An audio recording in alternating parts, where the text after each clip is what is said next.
Sir ಒಂದು ಹಣ ಬರ್ತಾ ಇದೆಯಲ್ಲ, ಬರಲಿ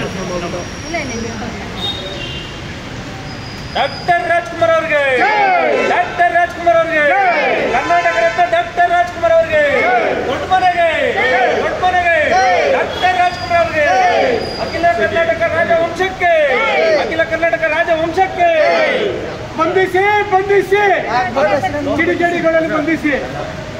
ಕೊಡಿ ಹೋಗಿ.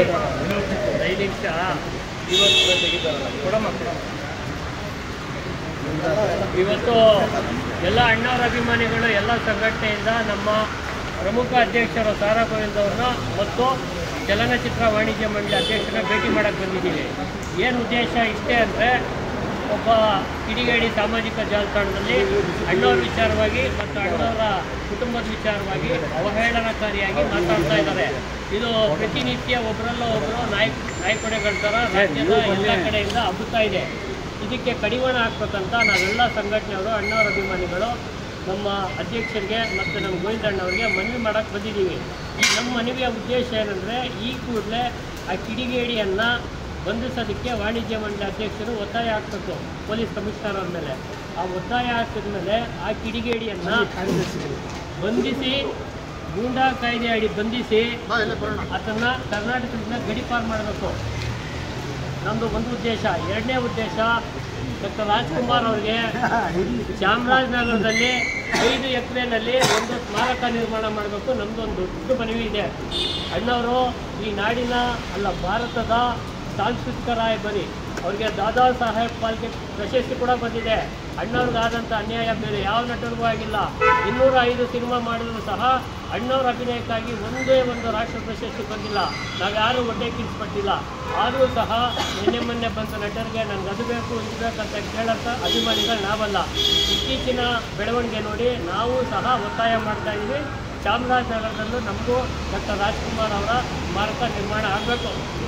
ಈ ಕೂಡಲೇ ಸಾರಾ ಗೋವಿಂದಣ್ಣವರು ಮತ್ತು ಚಲನಚಿತ್ರ ವಾಣಿಜ್ಯ ಮಂಡಳಿ ಅಧ್ಯಕ್ಷರು, ಕಾರ್ಯದರ್ಶಿಯ ಮುಖಾಂತರ ನಾವೆಲ್ಲ ಅಭಿಮಾನಿಗಳು ಒಮ್ಮತವಾಗಿ ಒಂದು ಮನವಿ ಮಾಡ್ತಾ ಇದ್ದೀವಿ.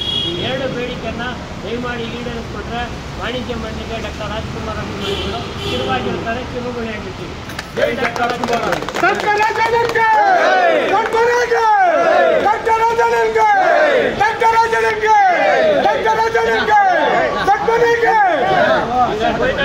ವಿಚಾರವಾಗಿ 2 ಮಾತು ಮಾತಾಡ್ತಾರೆ. ವಿನೋದ್ ಶೆಟ್ಟಿ ಅನ್ನೋ ಒಬ್ಬ ಕಿಡಿಗೇಡಿ ಡಾಕ್ಟರ್ ರಾಜ್ಕುಮಾರ್ ಅವ್ರ ಬಗ್ಗೆ, ಅವರ ಕುಟುಂಬದ ಬಗ್ಗೆ ಮಾತನಾಡಿ ಒಂದು ಅವಹೇಳನಕಾರಿಯಾದಂಥ ಒಂದು ಯೂಟ್ಯೂಬ್ನಲ್ಲಿ ಮಾತಾಡಿದೆ. ಇದನ್ನು ಇಡೀ ರಾಜ್ಯ ನೋಡ್ತಾ ಇದೆ. ಈಗಾಗಲೇ ಬಹಳಷ್ಟು ಜನ ಅವನನ್ನು ಬಂಧಿಸಬೇಕು ಅಂತ ಹೇಳ್ಬಿಟ್ಟು ಒತ್ತಾಯವನ್ನು ಮಾಡ್ತಾ ಇದ್ದಾರೆ. ಅದರಲ್ಲಿ ವಿಶೇಷವಾಗಿ ರಾಜ್ಕುಮಾರ್ ಅಭಿಮಾನಿಗಳ ಸಂಘದ ಕಾರ್ಯಕರ್ತರು, ರಾಜ್ಕುಮಾರ್ ಸೇನೆಯ ಕನ್ನಡ ಕಾರ್ಯಕರ್ತರಾದಂಥ ತ್ಯಾಗರಾಜು ಮತ್ತು ವೆಲ್ಲಂಗಿರಿ, ನಾನು ನಿನ್ನೆಯಿಂದ ಪ್ರಯತ್ನ ಮಾಡ್ತಾ ಇದ್ದೀನಿ ಅವನ ಸಂಪರ್ಕ ಮಾಡೋಕ್ಕೆ. ಅವನೊಬ್ಬ ರಣಹೇಡಿ. ನಿನ್ನೆಯಿಂದ ಫೋನ್ ಕಟ್ ಮಾಡಿಕೊಂಡು ಯಾರ ಸಂಪರ್ಕಕ್ಕೆ ಸಿಗದೆ ಇವತ್ತೆಲ್ಲೋ ಬೆಳಗ್ಗೆ ಯಾವುದೋ ಜಾಲತಾಣದಲ್ಲಿ ಕ್ಷಮೆ ಕೇಳಿದ್ದಾರೆ. ಅದನ್ನು ನಾವು ಯಾರೂ ಒಪ್ಕೊಳ್ಳೋದಿಲ್ಲ. ಕೂಡಲೇ ಪೊಲೀಸ್ ಇಲಾಖೆ ಈಗಾಗಲೇ ನಾವು ಅವರು ಕಂಪ್ಲೇಂಟ್ ಕೊಡ್ತಾಯಿದ್ದಾರೆ, ನಾವು ಕೊಡ್ತಾಯಿದ್ದೀವಿ. ಅವನನ್ನು ಬಂಧಿಸಬೇಕು, ಬಂಧನ ಮಾಡಿ ಅವನ್ನ ಗಡೀಪಾರು ಮಾಡಬೇಕು ಅಂತ ಎಲ್ಲರೂ ಒತ್ತಾಯ ಮಾಡ್ತಾಯಿದ್ದೀವಿ. ಇವತ್ತು ಅವ್ರು ವಿನೋದ್ ಶೆಟ್ಟಿ ಅನ್ನೋನು ಈ ರೀತಿ ಮಾತನಾಡಿ ಇಡೀ ನಮ್ಮ ಮಂಗಳೂರಿನ ಜನತೆ ನಾವೆಲ್ಲ ಭಾಳ ಸೌಹಾರ್ದತೆಯಿಂದ ಬದುಕುವಂಥದ್ದು. ಇವತ್ತು ಅವ್ರ ಮುಖಕ್ಕೂ ಬಸಿ ಬೆಳೆದಿದ್ದಾನೆ. ಅವರೆಲ್ಲರೂ ಅಂಥವ್ರಲ್ಲ. ಅವರೆಲ್ಲರೂ ರಾಜ್ಕುಮಾರ್ ಮೇಲೆ ಅಪಾರವಾದಂಥ ಗೌರವವನ್ನು ಇಟ್ಕೊಂಡ್ರು. ಅವ್ರಿಗೆ ಕೆಟ್ಟ ತರುವಂಥ ಪ್ರಯತ್ನವನ್ನು ಇವನೊಬ್ಬ ಮಾಡ್ತಾಯಿದ್ದಾನೆ. ಅದಕ್ಕೆ ಧಿಕ್ಕಾರ ಇರಲಿ. ಈ ಕೂಡಲೇ ರಾಜ್ಕುಮಾರ್ ಅಭಿಮಾನಿಗಳ ಸಂಘ ಕರ್ನಾಟಕದಾದ್ಯಂತ ಎಷ್ಟು ಶಾಖೆಗಳನ್ನು ಮಾಡಿತ್ತು, ಎಷ್ಟು ಸಂಘ, ಅದು ದಾಖಲೆಯಲ್ಲಿದೆ. ಆದರೆ ನಾವು ಯಾರನ್ನೂ ಕೂಡ ಇಲ್ಲಿ ವಿರೋಧ ಮಾಡ್ತಾಯಿಲ್ಲ. ವಿಷ್ಣುವರ್ಧನ ಸಂಘಟನೆ ಆಗಲಿ ಅಥವಾ ಅವರ ಸ್ಮಾರಕಕ್ಕೆ ನಾವು ಯಾರೂ ವಿರೋಧ ಇಲ್ಲ. ಅವರು ಒತ್ತಾಯ ಏನು ಮಾಡ್ತಾರೋ ಮಾಡಲಿ.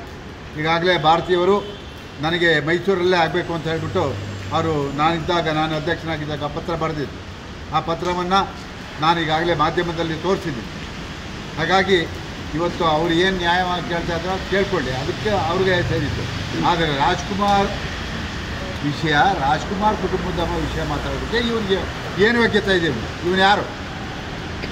ಅಂಥವನು ಧೈರ್ಯವಾಗಿ ಬಂದು ಹೇಳಬೇಕು, ಮುಂದೆ ನಿಂತ್ಕೋಬೇಕು, ತಾಕತ್ತಿದ್ರೆ ದಮ್ಮಿದ್ರೆ. ಇಂಥ ಕಿಡಿಗಡಿಗೆ ಮಾತಿಗೆಲ್ಲ ಬೆಲೆ ಕೊಡಬೇಡಿ. ನೀವೆಲ್ಲರೂ ಕೂಡ ಇವತ್ತಿಗೂ ಕೂಡ ಅವ್ರ ಮೇಲೆ ಅಪಾರವಾದಂಥ ಗೌರವ ಇಟ್ಟಿದ್ದೀರಾ.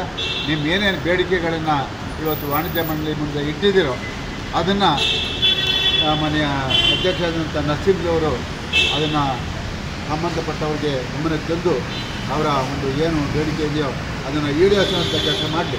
ಯಾಕೆಂದರೆ ಅವ್ರಿಗೆ 4 ಎಕರೆ ಕೊಟ್ಟ ಮೇಲೆ ನಮಗೂ ಕೊಡಲಿ 4 ಎಕರೆ ಇದರಲ್ಲಿ ಇದರಲ್ಲೇ ಕೊಡಲಿ, ಚಾಮರಾಜನಗರದಲ್ಲಿ ಕಾಜಿನೂರಲ್ಲಿ ಅವ್ರು ಹಂಗೆ ಕೇಳುವಾಗ ನಾವು ಹಿಂಗೆ ಕೇಳ್ತೀವಿ. ನಮಗೂ ಕೊಡಲಿ. ಹಾಂ, ಅದು ಎಲ್ಲ ಅವರವರು ಸುಮ್ಮನೆ ಇದ್ದಾರೆ. ಶ್ರೀಮತಿ ಭಾರತೀಯವರೇ ಸುಮ್ಮನಿದ್ದಾರೆ. ಏನೋ ಯಾರಿಗೂ ಏನಪ್ಪ ಯಾರಿಗೂ ಹೇಳೋಕ್ಕಾಗಲ್ಲ. ಒಟ್ಟಾರೆ ಎಲ್ಲೋ ವ್ಯವಸ್ಥೆಯ ವಿರುದ್ಧವಾಗಿ ನಾವು ಹೋಗ್ತಾ ಇದ್ದೀವಿ. ಅದನ್ನು ಎಲ್ಲರೂ ಕೈ ಬಿಡಬೇಕು.